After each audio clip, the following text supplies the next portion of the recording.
నమస్కారం. మీ బోనాల శ్రీనివాస్, ప్రజాయక్తా పార్టీ జాతీయ అధ్యక్షులు. మా పార్టీ ప్రజల ఐక్యతను కోరి వచ్చిన పార్టీ ప్రజలకు, అదేవిధంగా ఎంతో మహోన్నతమైన ఆశయంతో హైదరాబాద్ లోక్సభ సీటుకు గాను ఒక మహిళకు కేటాయించినాం.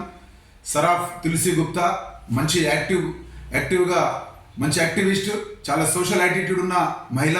కాబట్టి దయచేసి భారీ మెజార్టీతోని సరాఫ్ తులసి గుప్తా గారిని గెలిపించాల్సిందిగా ఈ సందర్భంగా కోరుతున్నాను.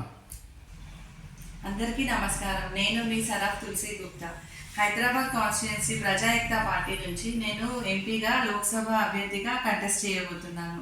మీ అందరి ఆశీర్వాదం కోరుతూ మన తెలుగు ఆడపడుచును ఎలా ఆదరిస్తారో నన్ను కూడా అలా ఆదరించి మీ అమూల్యమైన ఓటును నాకు వేసి గెలిపించగలరని కోరుతున్నాను.